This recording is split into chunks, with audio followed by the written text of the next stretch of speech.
Hey, folks, welcome here to another episode of Disgruntled. Last week, we brought you a story that our good friend Ben Krause had brought to us about things going on in the state legislature, about how our government here in Minnesota is trying to take away the choice of veterans to seek out their benefits by whoever they see fit and not give vets a choice to do or go and get help from whoever they see fit to best help their case. And so we thought we'd bring Ben back in and we talk a little bit more about it because it's a developing story. There's more. So Ben, you were there earlier this week. You were there again last week. Can you give us an update about what's happening with this whole issue about veterans seeking their benefits and from who and why and how? Okay, so what is happening? Who and why and how? All right, so what is happening right now is the House Judiciary just voted to hold over the bill. So basically what's happening is the Minnesota Department of Veterans Affairs, Minnesota Association of County Veteran Service Officers, and Commander's Task Force, they're all supporting legislation that will reduce the number of individuals in Minnesota and outside Minnesota who can help veterans in Minnesota from actually helping veterans. And so from their perspective, it's their duty to make sure that, they're watching exactly how veterans spend their money because they owe it to veterans to police those taxpayer dollars. And it's up to them to make sure that veterans only spend that money in the way that the state prescribes when it comes to getting their federal benefits from the U.S. Department of Veterans Affairs. They want to make sure that it's only in these approved channels that MDVA controls underneath the authority of the governor, and basically making sure that we only, as veterans, because I'm a disabled veteran too, so if you want to go get help, like I can't go hire an attorney, even though I am an attorney, I can't go hire one. I have to first go to my, if I'm playing it out the way that they want me to, I have to first go to a CVSO, which is a person that is a non-lawyer that may or may not have a college degree. And I need to go there first to have them work on my claim. And only after, through their help, that the VA develops a case against me and I have a bad outcome, then based on that bad outcome, and after they give a decision, only then do I have a right to hire an attorney, for example. So unlike an accused criminal, where you have a right to an attorney, if you cannot afford one will be afforded to you. If you're a veteran, you get what they call as a layperson. So a CVSO is not an attorney. They're technically classified at the court as a layperson. So you can go get a layperson to help fill out your forms. And if you don't like that outcome and they build a case against you, then you can appeal it through an attorney or a claims agent. Those are the primary ways in the federal VA system. Now, there's a claims agent. I'm sorry to interrupt you, but a claims agent would be at the federal level, right? We wouldn't go back to MDVA or the Minnesota Department of Veterans Affairs or CVSO for that, right? We go to the federal level. Yeah, a claims agent is a person that went through the formal accreditation process through the U.S. Department of Veterans Affairs, took the test, passed the test, and then passed the background check, and then is able to represent veterans as well. So they can represent veterans. I can represent veterans. The difference being is that what I do carries a different type of consideration at the court than if you are represented by a claims agent or a VSO, because they are not lawyers. So there's actually case law on this, I think up at the federal circuit, that discusses the difference. But basically, you can have private help within VA, then otherwise you have government funded help. And so whether you're a CVSO or a VSO as part of a nonprofit, both are government funded.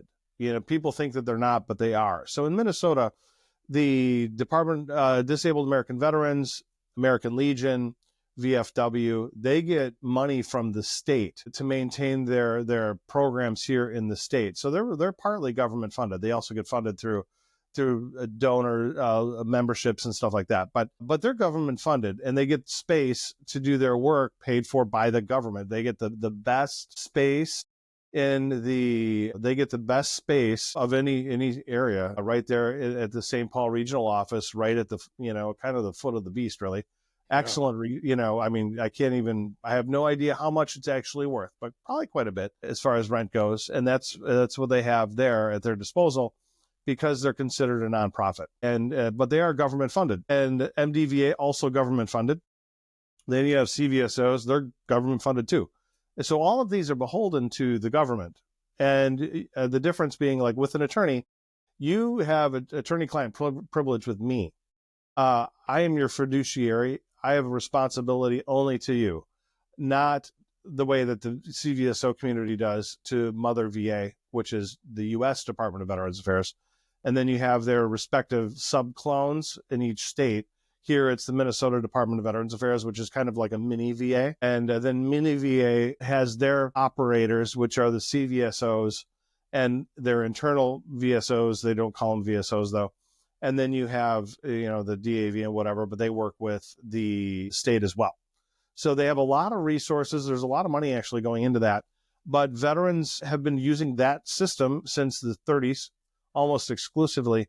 And only until after they created the U.S. Court of Appeals for Veterans Claims in 88 did veterans start to pursue legal help through attorneys. And only until 2007 were they able really to hire us for a reasonable amount of money to work on their appeals. Before then, they just you couldn't really do it because it wasn't economically feasible as an attorney to have that as a practice area exclusively, because it was hard. There are people that did it on appeals levels at various courts, but not really at the agency. So that's all now been changed. And ever since, I think, 2017, 2019, the Appeals Modernization Act now allows veterans to receive representation for pay after the agency issues an initial decision, but not before then. So this is what this is all about now, is the fight to what happens first. And there are a lot of unaccredited companies that help with what's called pre-filing development. And so they do consultations and other things. VA, at least under Biden, said that they shouldn't do it, but they never really created laws about it. They just said, oh, don't do that. Stop it. Like you're on a first date or something and trying to kiss a girl on the neck or whatever. She says, don't do it. Something like that. But they never really did anything about it. It was really odd. And now you have the VSO community and the state community of, essentially VSOs trying to protect their fiefdom because they're realizing that these companies are now quite large and they're taking money and the bread and butter, they called it today. So the bread and butter of what they get, or I think maybe it might've been yesterday. I can't remember. I've had so many meetings, but basically they admit like, this is the bread and butter of what we do. Well, okay. So it's the bread and butter. Now we're talking, okay. So it's about money. You're right. Is it really about fraud? No. If it were about fraud, guess what? You would have fraud suits in Minnesota, and they haven't done it. So, and they're trying to say, well, it's because of this or that. Oh, we got to change the law. Oh, like kind of when, President Biden needed to change the law to protect the border.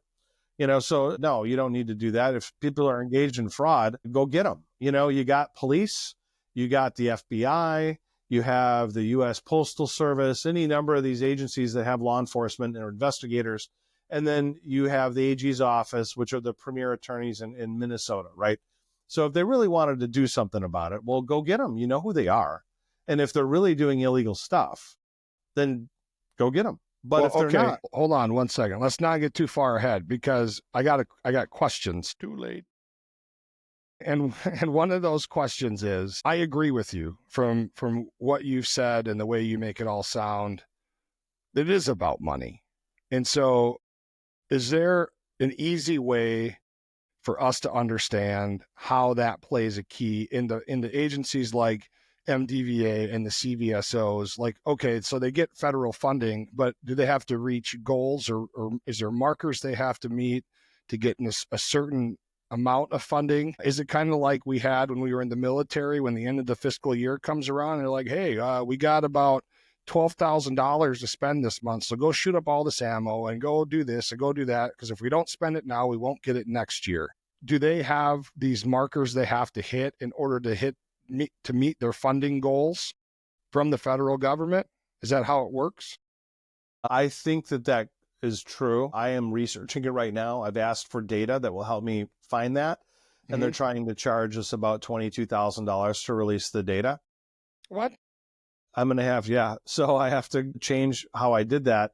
And, but now I know where there might be some challenges, because if it wasn't just a simple Dropbox link, where it should be properly filed somewhere where they just hit a button and, Yeah, isn't that public knowledge? Like, don't we as American citizens have the and state citizens have the right to see where our tax dollars are going? we do have a right to inspect. I requested paper copies. And so the rub there is, oh, well, in order to make the paper copies, they're going to have to go search for those. And for the data that they really don't want me to have, well, that's going to cost $4,000 per type of request, right? So we have these, now it's over 20 grand. And so they're like, so I'm going to have to alter the request and amend it, and now go back and just say, all right, I'm just going to inspect it. I'm going to come in, I'm going to sit next to Ben Johnson or whoever and use their computer, however they want to set it up. And I'll just sit there in their office and look through the data. No big deal. Interesting. I'll go with Jason. Jason's coming with me.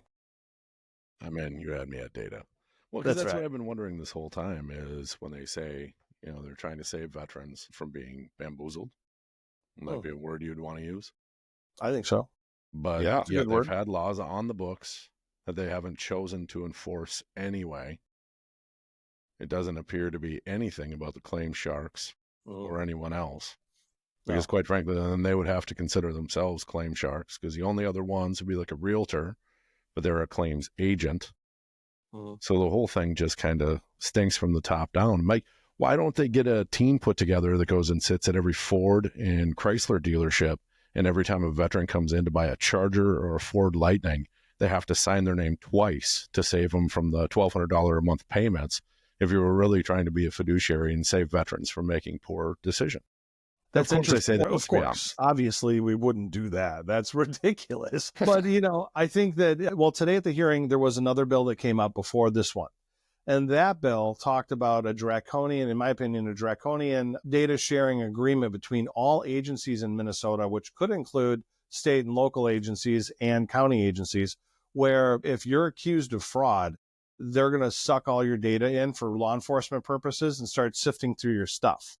So I am concerned that this is actually part of a Governor Walz initiative to start policing Minnesota people, right, in a lot of new ways through their new financial crimes agency. And they're going to be sucking in data. So when I heard this, it's the first time I heard this, but I happened to be there to present and talk about this fraud bill for veteran benefits. And they're trying to protect veterans, but they're not going to have any money to enforce this, right? So there's no enforcement money on the veteran thing. But then I hear this other bill and they're talking about, oh, yeah, we need to break down these silos. There's too many silos, 9/11, all this stuff to encourage, data sharing, now all of a sudden, of course, before Feeding My Future, we didn't want to data share then. It cost Minnesota taxpayers, hundreds of millions of dollars. But now we better data share. Now we better do it, because, man, we got to crack down on all this fraud, right? It's rampant. And so what they're doing is, essentially creating, it sounds like just the irony being they're really creating kind of a government Doge in Minnesota, except it's going to be run by the DFL. So it's going to be DFL's version of Doge in Minnesota, focused on Minnesota, citizens. And the DFL's in charge, so I'm sure it'll be fine. Can't say that I'm surprised. I can't say that I'm surprised at all. Man, it gets deeper. The big brown swamp of turds just seems to get deeper and deeper as time goes by. And so what's the proposed end game, right? So the proposed end game, if I understand it correctly, is that the lady that authored this bill or that was presenting it. It was authored by Christy Janigo, Dr. Christy Janigo. Yeah, not her. She's whatever. Not her. She didn't show up today, which is kind of interesting. Weird. And then Lucy, sorry. Oh, you're going to have to cut this out. Lucy, go. Get downstairs. There's no cutting it out, baby. It's We not just being cut keep out. rolling. Come on, Lucy. you dog. Lucy. Go. Lucy, you dog. Lucy's all right. That's great. But, I can't focus when I have her groaning. The member of the legislature who presented Emma Greenman and Eric Putnam. So Eric Putnam is usually working on ag and cell phone legislation. then you have Emma Greenman. Now, Emma Greenman is more of a community organizer outreach, which is what you would normally see on the DFL side, an attorney out of Berkeley, California. And she is here in Minneapolis, South Minneapolis, and was the chosen author for the bill. She's probably the same one that approved George Floyd Square and supported that whole initiative too, right? South Minneapolis. Well, if she would have, if she was in office at the time. Yeah, Okay, she would well, have been part of it. well, thank God she wasn't here. But well, I say all that to say some of these people, Mr. Putnam, for example, I don't understand where they're coming from, right? To the best of my knowledge, neither one of them has served. And they're going to take the word of some doctor of reclaimed clothing who did some studying and is now a CVSO. And she likes to tout that her biggest accomplishment since she's been serving veterans are serving veterans that have suffered MST. Now, I will say that that's important work. And so those folks that have suffered through that deserve some extra help. You know, it's a travesty that stuff happens. But anyway, the idea that they can support something so staunchly without having an idea of really what they're talking about, and then taking the words from a couple people that work in a capacity where clearly there's motives because they want to run for office, they want a better position, they want notoriety, whatever it is. I don't really agree, and I have a hard time understanding whether or not people like Christy Janigo really cares about veterans, and whether or not Mr. Putnam and this Miss Greenman, if she really cares about veterans, or is this a way to help somebody else launch their career for an election, or to be reelected themselves, or put their name on a map somewhere? Well, so because to the best of my knowledge, though, they haven't still asked veterans themselves. Christy Janigo is a veteran, Richard. Yeah, okay. Yeah, sure. Yeah, she spent a few months in the Dakotas treating water. Awesome. Thank you for your service. But the veterans that really need the help, like they're talking about, they're not talking to. Because those veterans, for the most part, probably aren't really all mixed up in the VA because they don't want to deal with this crap, I think. From my experience working with veterans who walked into my office in whatever job I was in at the time, whether it was working for the congressman, working for the state, or working for a nonprofit doing the homeless veterans outreach and housing, they weren't walking in off the street talking about CVSOs are so great. Oh my God, they helped me out so much. That was never the story. VA, yeah, they got help at the VA. But it was never these people that claimed to know what's best for them. And I'm not here saying that the people that are labeled claim sharks know what's best for veterans. I'm not here even saying you, Ben, know what's best for veterans. But you definitely have a place within the process of veterans getting the benefits that they have earned, deserve, and need. And you deserve to be compensated for your work because you hold a special skill. It's like telling a guy who made it to the NFL, nah, we're going to pay you like a Little League baseball or football coach, a Pop Warner football coach. You don't have any special skill. That's stupid. And the claim sharks, if they're up to no good and they're really as bad as everyone makes them out to be, I don't know any of them. Then yes, there should be some kind of regulation to weed out the bad guys. But to the best of my knowledge, based on the conversations you and I have had and what I've seen at the committee hearings, there's already rules and laws in place for that, right? Yeah. So if you engage in fraud, right, there's laws. Right. Already. If you don't follow through and you have a contract and you promise to provide a service and you don't do it, you either don't get paid or you have to pay the person if they had to go hire somebody else. I mean, Jason knows about this from being a contractor. It's just real common sense. The laws already exist. They're trying to recreate new things to tread over what was, so we forget about it. But the reality is what they're complaining about could be called just unauthorized practice of law. But if they don't want to call it that, then they need to shut up, fine. Don't call it that. And what they're doing is, appears to be carved out through how the VA looks at these things. So if you do I can do a pre-filing consultation. I don't, but I could, and consult with a veteran in the state of Minnesota or anywhere else under the federal law addressing their federal benefits. Because first, U.S. Constitution, second, federal, benefits arena, these are things that you can do. And if they, meaning VA, wants to regulate it, they could, but just because they haven't necessarily regulated it doesn't mean it's open to states to do in the same way. It may or may not be, but it's being litigated right now. So we don't really know the answer. We're kind of running ahead of it, assuming a certain thing without knowing how these court cases are going to be resolved. But here in Minnesota, what the problem is they want to make it illegal to hire somebody that's not accredited to do a pre-filing consultation. They also want to intrude on and regulate VA accredited attorneys in Minnesota, which they can't do, but they really desperately want to do it. And so anything that's, outside of that arena of what they do, they want to regulate and in my opinion, stifle.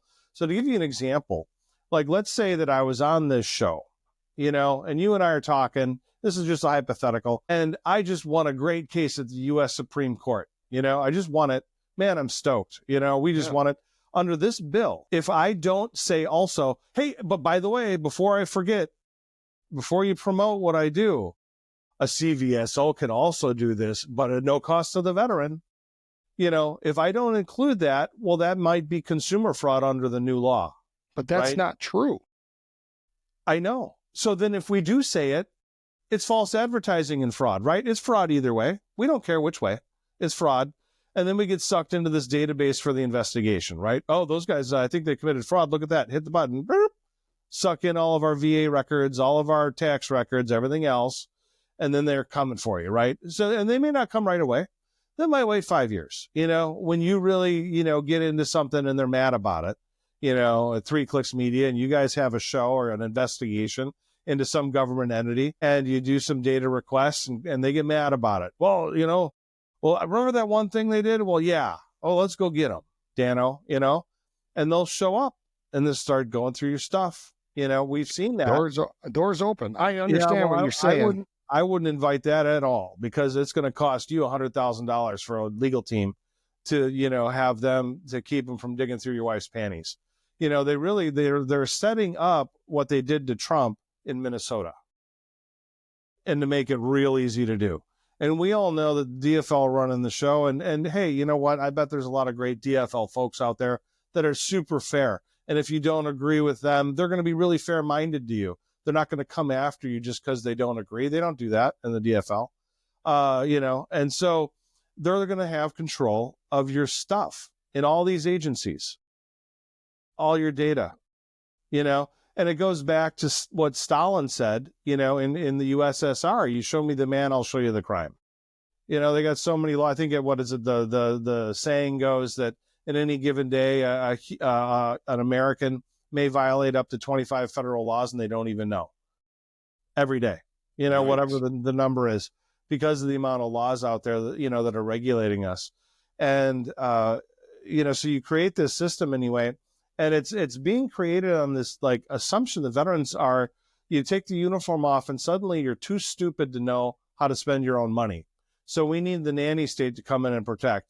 And since the U.S. Department of Veterans Affairs won't do it, well, by God, Governor Walz is going to do it for you because he loves you so much, Grandpa Walz. He loves you so much.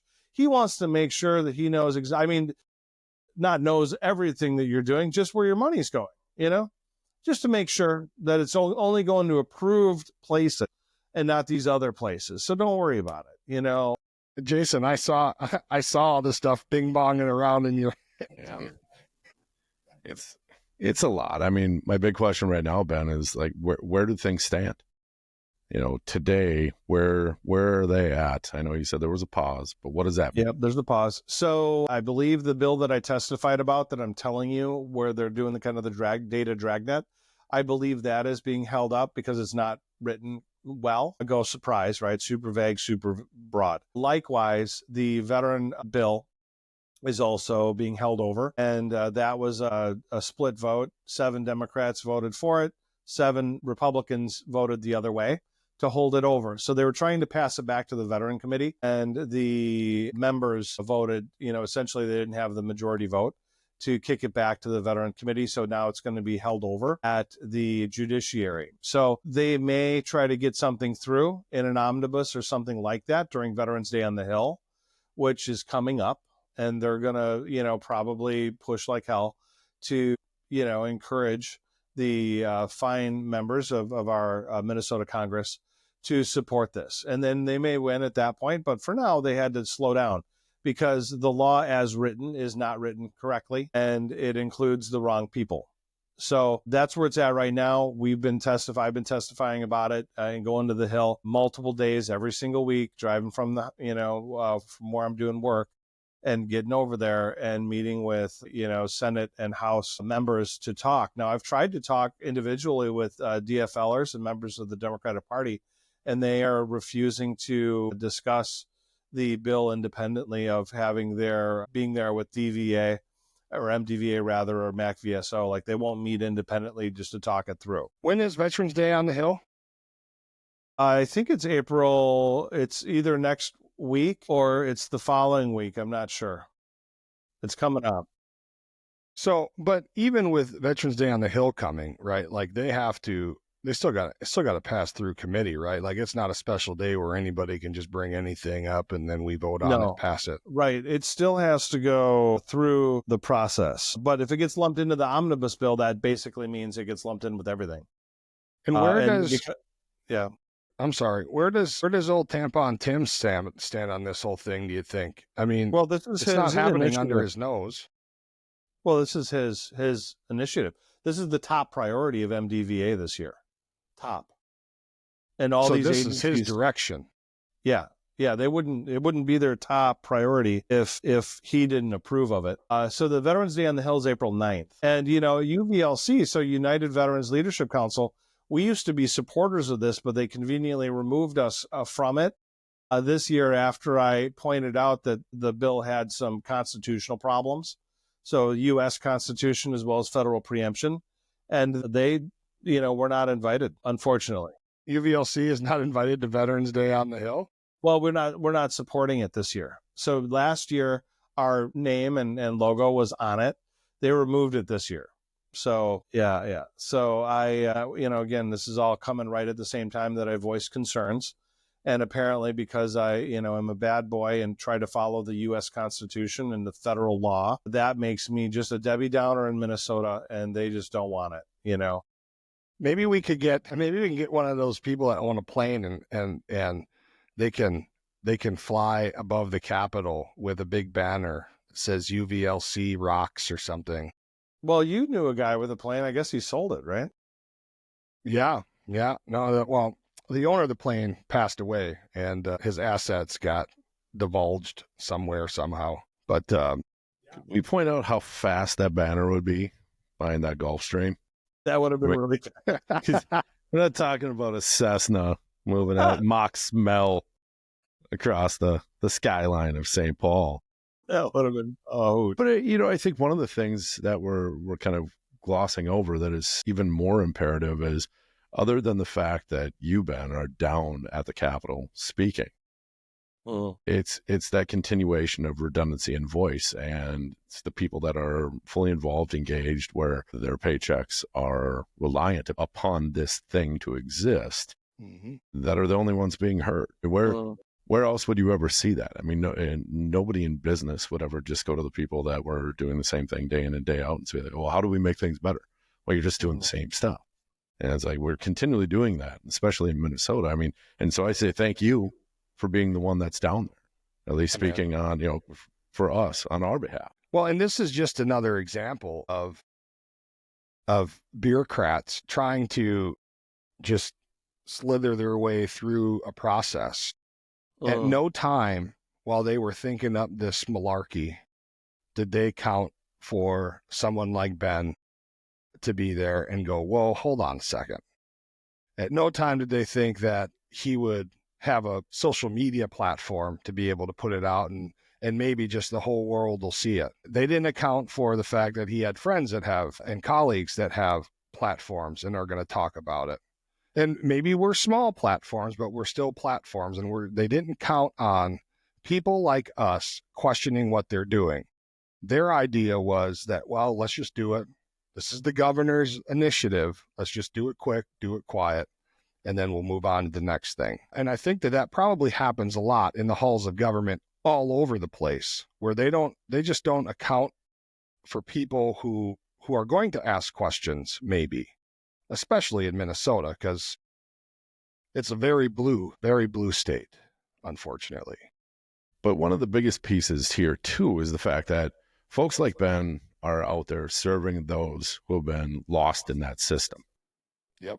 That's what we're really looking at here with VA accredited attorneys. They're the ones that are in there righting the wrongs from bureaucracy, right? Like Ben's not, I don't think your goal, Mr. Krause, is to go represent 150,000 attorneys a year in their initial claims process.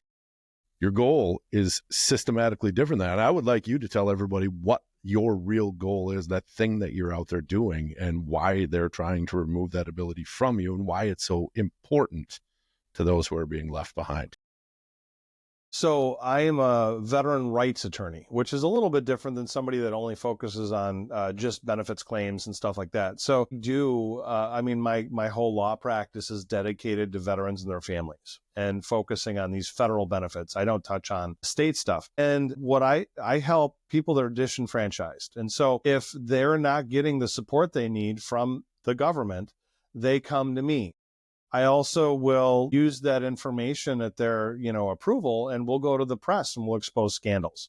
So if the agency has a systemic problem where they're continuing to do things that are unlawful or unfair or anti-veteran, I'll take that information and work with news media, or we'll put it out ourselves on different platforms and talk about that information so that the public is aware of how the government is using their money or not using their money, depending on what the circumstance is. And so I get the cases that people don't want. I get, the people come to me when it's too hard, it's too challenging. I help veterans become doctors and lawyers after they're wrongly denied training benefits. It sometimes costs over $300,000 or more, right? If the veteran had to pay for that out of pocket.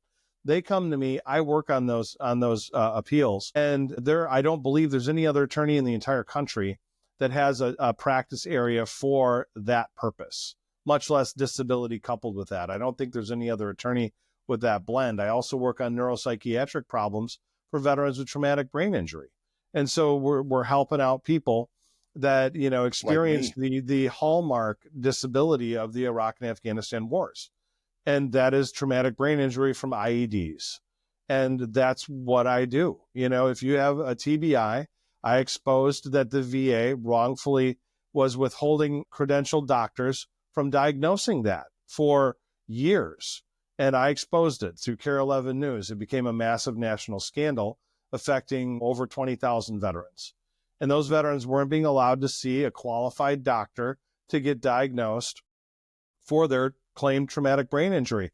That affected their ability to not only get very expensive disability benefits, but also health care. Because if you don't have a compensation benefit for TBI, you may not get polytrauma care on the other side. They may not give you the same type of care. So it's all interconnects. And at the CVSO level, God bless them, they just don't do the same thing. I have hired CVSOs to help me, right? So I know what they do and what they can't do.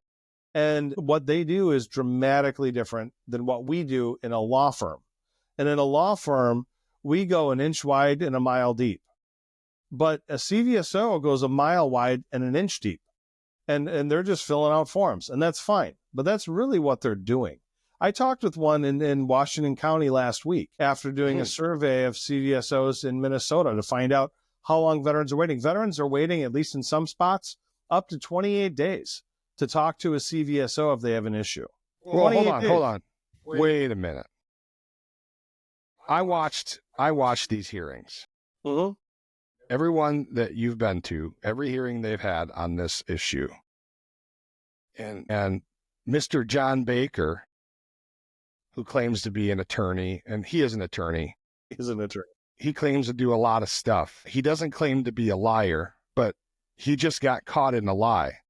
I heard him say, there is no wait time to see a CVSO. That's false. You were told you have to, in some cases, wait up to 28 days.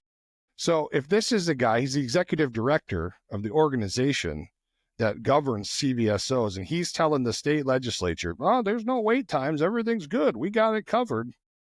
But here in Washington County, where we all use services of Washington County, yeah, you may have to wait 28 days. And I know when I went in there, I had to wait 2 or 3 days. So I don't know what the hell he's talking about. Anyway, continue. I just wanted to point that out because I heard that come right out of his horse mouth. Well, so the challenge is that was Hastings, right? So, and I didn't call everybody. I called the CVSO offices that represent up to 170,000 veterans. So 10 offices. I called some of the more populous offices. And that's how I found out how long it takes to get to a CVSO. The biggest ones, you couldn't even reach a live person when you called. Weird. You had to wait up to 2 days just to get a call back, much less to schedule a time with a CVSO. Not just the office attendant that calls you back to schedule that appointment.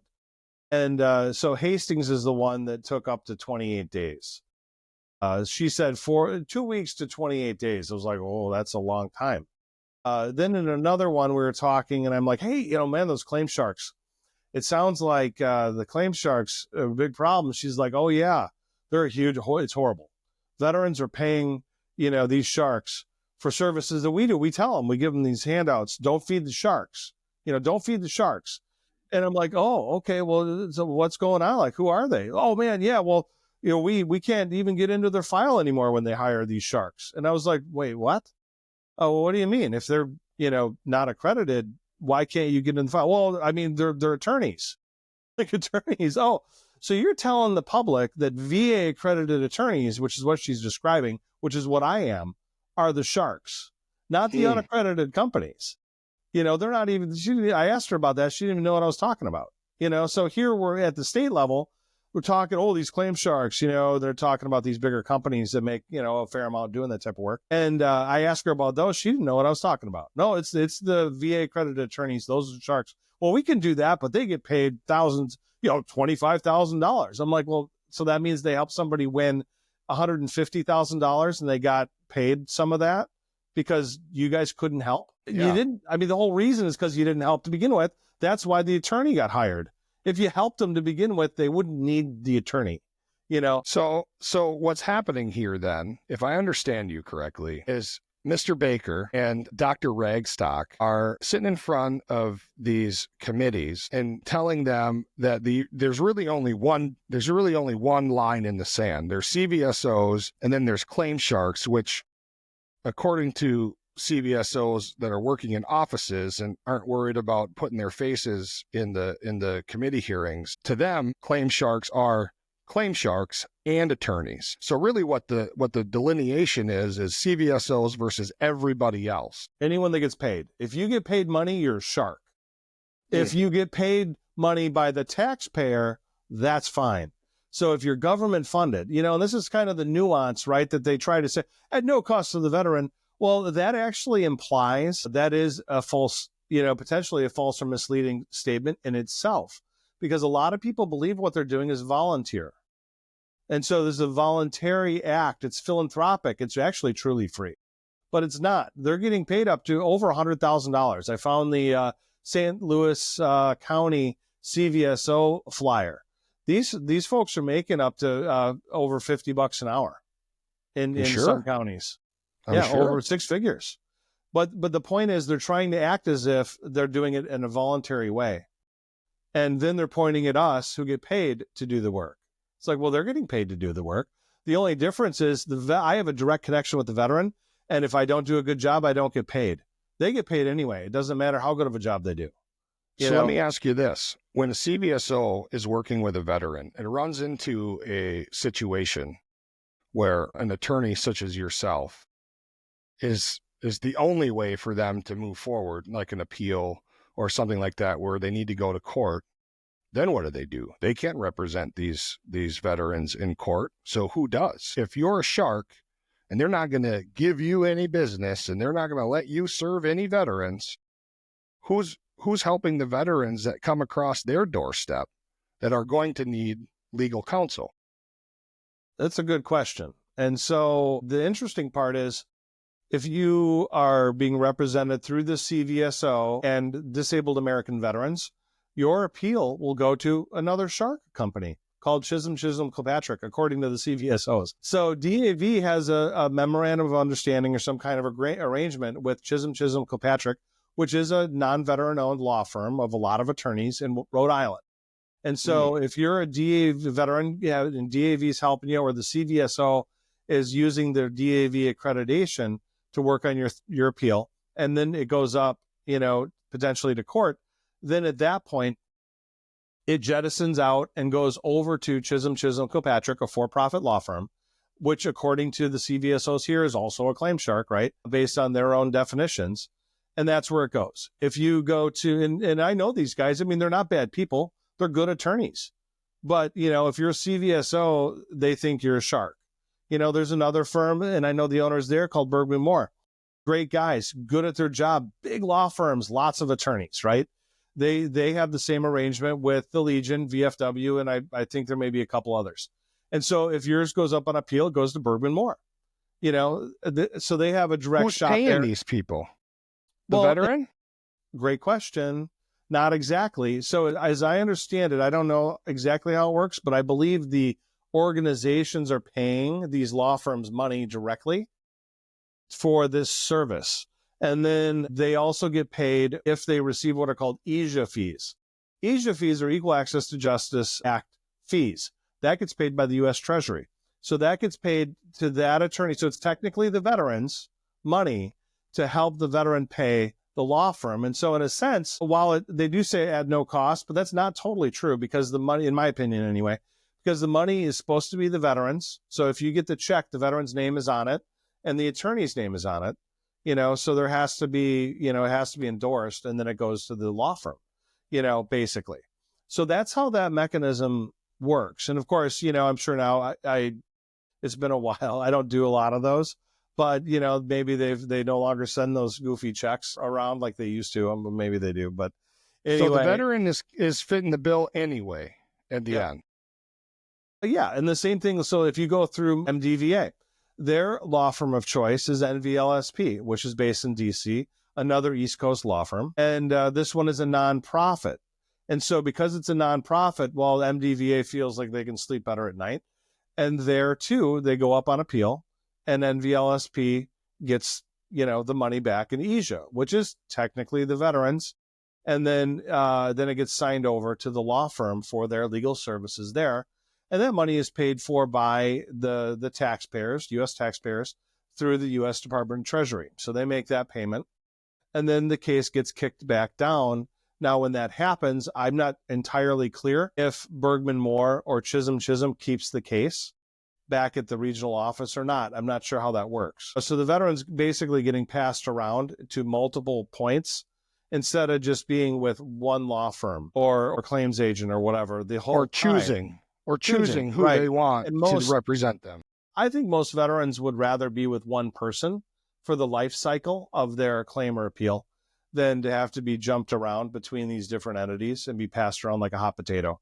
Well, so there's no question that continuity, of course, in situations like that is probably most desirable, right? Then you got to start over, and I got to tell my story again, and now you're going to do it here, and now we got to do it there. But I think the point is, man, at the end of the day, either the veteran is flipping the bill anyway through these EJA fees, which I'll have to do some research to better understand that, but I trust what you're saying, or it's taxpayer dollars. So either way, the people are getting paid, and it's coming out of the veterans' pie. Veterans are taxpayers too. So we're all flipping the bill, and then when it goes to appeal, now taxpayers are footing the bill again. And then when it comes back, we're footing the bill again. Instead of just letting these guys go, oh, well, I'm going to appeal this. Let me go see Ben at Benjamin Krause Law, and let's get it all handled. Deal with one person, get it all done. Okay, you're an attorney. I hire an attorney. When I got divorced all those years ago, I had to pay my attorney. They don't work for free. I'm a veteran. They didn't offer it for free. She got paid. Well, the CVSO didn't represent you for free? No cost? No. What? No. If you talk to a CVSO, I even read an article by one of the former heads of NACVSO. He said that their CVSOs are basically prosecutors or defense attorneys. This is what they're telling people, Yeah, but that's not true. I mean, what they do is it's kind of a glorified social worker where they fill out some legal forms and they, shuttle veterans back and forth between federal agencies and state agencies and who can help or whatever. That's what they do. And it's important. I'm not trying to bash on it. It's an important thing. I'm glad it's here, but I resent that they are referring to themselves as attorneys without having a license. And then, trying to encroach on my ability to do what I do federally within the state and try to pull me in under their scheme. I don't report to MDVA. They're not attorneys. I report to the judiciary branch. I'm an officer of the court, and I hold a law license. It took me 4 years in undergrad, 3 years in a Juris Doctor, right? I held a doctorate, and then I had to become licensed, 3 months studying 12 to 14 hours a day, if not longer, for a multi-day test that I had to pass. And then only then, after I passed through all those steps and got a background check, all these things, character and fitness, you name it, ethics, whatever you can think of. Then now I'm VA accredited under my law license. I provide legal services. In Minnesota, they're trying to regulate veteran benefit services or veteran benefits appeal services based on what a CVSO does. I think it's not really defined. And so it's not what I do. So I do legal services. So the more that I look into this, the more I realize that the emperor has no clothes. They've been talking like they regulated us. But the more that I look into it, the more that I hear from other law firms that are looking into Minnesota's law from outside of this state, it actually sounds like, in fact, it is true to say that the law as written cannot be enforced.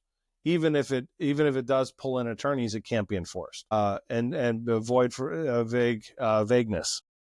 Under Marbury Madison, one of the first veteran benefits cases in the entire country, that helped solidify what the U.S. Supreme Court actually is. Veteran benefits case, right? Trying to get, what the government promised, the government didn't want to do and had to go sue and litigate at the Supreme Court. Go figure. We see this kind of happen, ebb and flow. And whenever the government, runs a little shy of money, then they don't want to pay the vets. And then the vets got to go hire an attorney to come in and whack away at the federal system. And that's just how it is, And in our system today, what we're seeing is toxic exposure. We're still seeing problems with, Vietnam veterans, and they're dying, they're aging out, and some of them still haven't received the benefits that they should otherwise get. Crazy, dude. It's crazy. But hey, a CVSO can do that at no cost to the veteran. I have to say that maybe every 10 minutes. Unless I want to get fined $1,000 a day. No, you know what? I mean, come get me, what they do is not what I do. That's just the reality, and I'm not going to pretend. A CVSO is not, I know we're in a country in this day and age where we like to pretend and whatever somebody's truth is needs to be my truth. No, I don't think so. I'm done with that. I don't care if I live in Minnesota. It's not my truth. Your truth isn't my truth. And I don't care what your truth is. Piss off. Absolutely. Well said. All of this reminds me of, I wish that people like you, Ben, were around in like 2008, 2009, when I was working for the congressman. There was a guy, he's dead now, by the name of Dan Foss. And he called me, and I worked for the congressman. I did veterans and VA outreach and casework in the district. And he called the office. I was there my second week. He was a Vietnam veteran. He served in the Air Force, and his job was he was a crew chief on a cargo plane that transported barrels of Agent Orange back and forth from Vietnam, from the ships to the mainland. And he was telling me stories about how he'd be drenched in this stuff. They'd hit turbulence, the top would come off. Well, his job was to secure it the best he could, so they tried to lose as little as possible. By the time he got to me, he was so riddled with cancer and diabetes and all kinds of other issues, and the VA would still not give him any disability because he didn't step foot on the mainland. He was flying. By the time that I left there, in 2 years, he had finally gotten his benefits because they changed that rule. They cut him a check for like $450,000 because he put in his claim when he got out, when he started having issues, when he got out of the Air Force. And he never gave up that fight. And I worked with him. I talked to him at least once a week for the two years or whatever that I worked there. And we got no after no after no after no after no. And he could have really used somebody like you to take his case and take it to a court and somebody to advocate for him. I mean, hell, the congressman couldn't even advocate for him enough to get any kind of care. And really all he was asking for was his diabetes supplies. He wanted test strips, he wanted a tester and insulin and all that stuff. Before he died, they cut off both of his legs, and I believe they cut off something from one of his arms, one of his hands or something like that. They built him a ramp, all kinds of stuff. He died in pain and suffering, and it was unnecessary. When all he needed was somebody to take him and his case to a higher level and help him get the care he needed, because all they told him was no, no, no, no, no. And so this whole thing reminds me of that. All these things that you're explaining, all these things that we're watching reminds me of people like Dan Foss. And how many of these veterans are going to go without any care or any benefits or any help because somebody wants to set themselves up for a campaign run or make themselves look good. How about we just help veterans and do it in a way that makes sense? I don't understand that mentality and why you have to go in there and have these conversations. There's probably some really, really important things that would be better to talk about in the halls of our legislature than this. I would think. It's crazy to me that this stuff is happening. I don't get it. I don't get it. Not when everyone in government position talks about how important our veterans are. They're so important. We should hold on to them. They're our treasure. They're heroes. But yet they're the first ones that get screwed over or not paid or told what to do and given no options when somebody else wants to justify their existence. I don't get it. Well, Richard, I mean, the answer is right in front of our face, right? The U.S. Department of Veterans Affairs used to be called the Bureau of War Risk Insurance. You know, it is basically a glorified workers' compensation system for the Department of Defense, formerly Department of War. But, you know, in America, we always like to rebrand stuff, so it sounds like we're benevolent, you know? But the reality is we're not benevolent. You know, look at the example you just provided. And we could think of those examples, you know, repletely. Like that veteran there probably could have won his benefits sooner if he had been afforded an attorney that would have developed out the evidence that the CVSO and VSO community can't do. Absolutely. And he probably would have won if they were able to get the right experts, things like that. And as a consequence of VA withholding those benefits, he ended up probably not getting access to healthcare, and it resulted in having to amputate some of his limbs.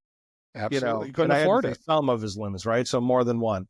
And had they given him that information and those benefits sooner, you know, he probably wouldn't have had such a hard time. Now, think about what this does, though. If you convince all your veterans in a country that they need to focus on this one agency and follow these rules, and then, you know, after you get your benefits, go join the Legion, which, you know, I am a Legion member, but, you know, go join the Legion, take your little bit of benefits that you get there, and go buy some cheap beer, you know, because you get the cheap beer over at the Legion.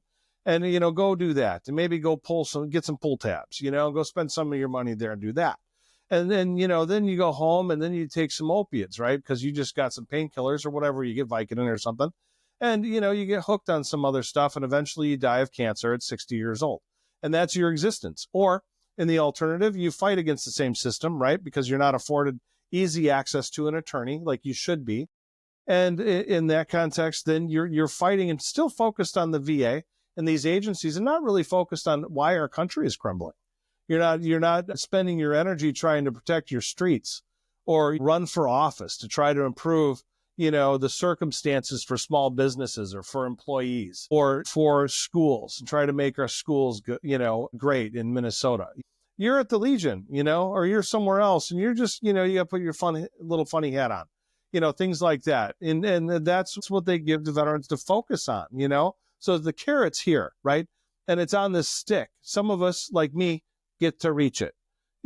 Some others don't. And they run around the room, run around, the state or wherever their city is, chasing that carrot. They never quite get there. And they focus on that.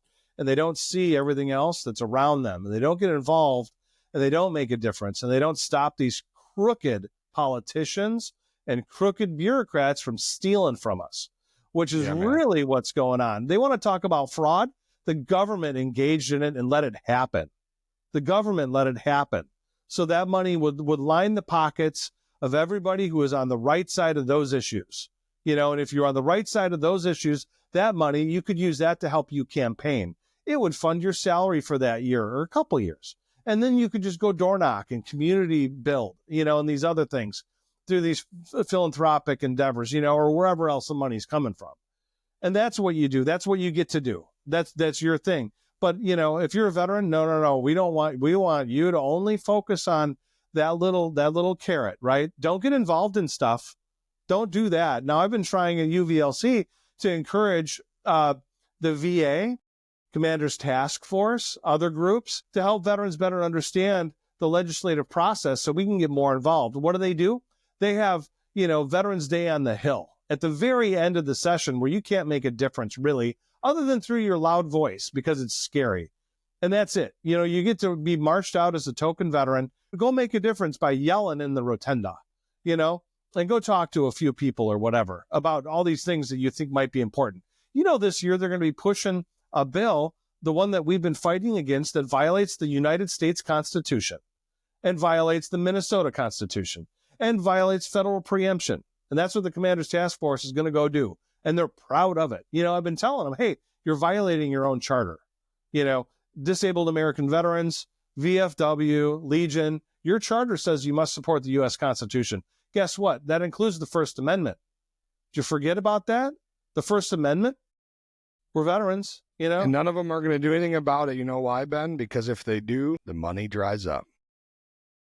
The money, the power, and the control, it dries up. And I think that that's just a common thing that we see all the time. It's just playing over again. And once again, veterans are on the short end of the stick. But gentlemen, we probably could continue on this conversation for a long time, but we've run out of time for this episode. We can pick up the conversation again. Before we go, though, I like to do final thoughts.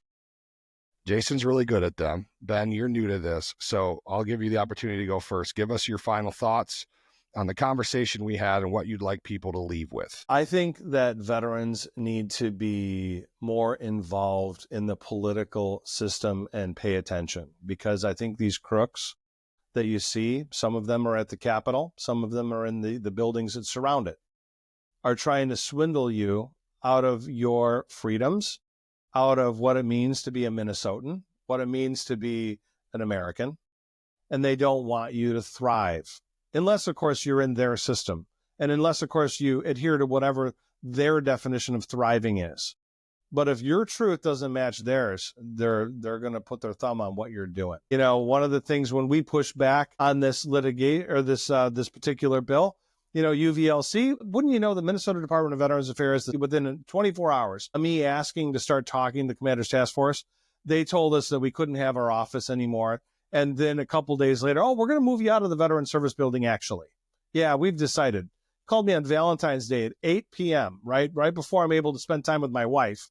The chief of staff there calls and says, no, you don't get to be here anymore. Sorry, you're not a chartered VSO. And I'm like, well, what about these other laws here where you got to give us quarters and space available? Nobody's really using that area. It's literally, I don't even know if anyone walks through there on a weekly basis. Shouldn't be a big deal. Nah, we're going to put you somewhere else, maybe Department of Transportation. Now, I don't know. We'll look into it, but I don't want to play by their rules anymore, and I think that they were real surprised that I stepped out when they tried to sneak this bill through, SF 1894 and HF 1855, and started to testify there. I don't think they believed I would do it. And I didn't have their permission. Of course, I don't need it because I'm an American. So I went up there and I blasted them found out at noon that they had a hearing scheduled at 3:00. And so I had to put on a suit, try to prepare some notes, and get out there. Fortunately, I was already familiar with the language that they were going to use, but I didn't know that that's what they were planning to do. I didn't know they were going to move forward with the unconstitutional bill and try to turn it into fraud in the Fraud Act. And now all this falls under merchandise fraud. Merchandise, which kind of makes sense. Dr. Rakestock. Yeah. Well, no, it explains a lot. Veterans are merchandise. If you think about how they think of us, right? We're just a bag of money. And the more bags of money that they can keep under their control, the more they can justify their expansive budgets. So maybe it makes sense that we would now be regulated. All this would be regulated underneath merchandise, just like a car or asbestos or these other things that they have there, merchandise, going out of business sales. Kid you not. This is where now veterans, they're trying to put the penalties and things for what we do. And again, if I choose under the First Amendment to not endorse a CVSO for what I know they cannot do, well, that's going to be fraud, consumer fraud, unfair practice, unfair to the CVSO, apparently. So I'm being unfair to the government that has a behemoth budget compared to me, and I'm the one being unfair, Yeah, well, we don't have a budget compared to the government. Well, they want to put a muzzle on me. They don't want me to talk to you. They don't want us to talk about how CVSOs, we love them, but they're not attorneys. They can't do the same thing. They don't want veterans to fully appreciate who can help and when. They don't want veterans to know, and they certainly don't want the public to know, because then that's going to erode their facade. And the facade is that the government can do everything that the private sector can do, but better, because the government controls it. There it is. There it is. Well said, Ben. He's a wordsmith, which is probably why he's an attorney. I think you're going to have to change it to final thoughts, though. Nothing? Huh? I think it has to be plural. That was much more than one. Yeah, be inclusive, Richard. Be inclusive. I listened to that whole thing Ben said, and I came up with one sentence. It's time for battle, chattel. And for those of you that know what that last word means, it hits right on what Ben is talking about. We're not going to be merchandise anymore. There it is. There it is. And I mean, I don't know how to follow any of that up, but I will say this. I will say that my stance on this from the beginning has been that I believe it is ridiculous that any elected official can look at any subject having to do with veterans and spin a story or a narrative that you are going to take away our choice to be where we want to be with the help that we seek out. And Ben, maybe you're right. Maybe they do see us as merchandise. And if that's the case, that's pretty unfortunate. And I really hope that that sentiment is something that can linger out over a large, vast crowd of people, especially people that belong to our community, to our culture. It's preposterous. I was going to use a way more colorful word, but I won't. So again, thank you, Ben, for the work that you're doing, putting your balls on the table and going in front of those people and telling them what's what and letting them know that we're not going to just lay down. We're not going to just do what you say. We did all that. When I put on that uniform the first time, it was me raising my hand and saying, all right, I'm going to do what you tell me. And sometimes I didn't exactly do what I was told, but generally I did. But now that the time in that uniform is over and we're a lot smarter now, Ben, you say that they seem to think we're dumber. I think that we're a lot smarter now. And I think that we see a lot more of what's going on behind the curtain. I think we're paying a little more attention to the little measly tampon Tim behind the curtain while he's deep throating shrimp cocktail next to the stage. I think that we see that more than we did when we were wearing a uniform. And we're not going to just ignore it anymore. So for that, Ben, I thank you. And for everybody watching, I really appreciate you taking the time to check this out.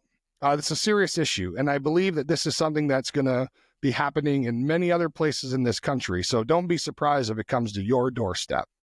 The only difference is you won't have Timmy shoving shrimp cocktail down his throat. Anyway, thanks for joining us. We'll see y'all again next time. Goodbye.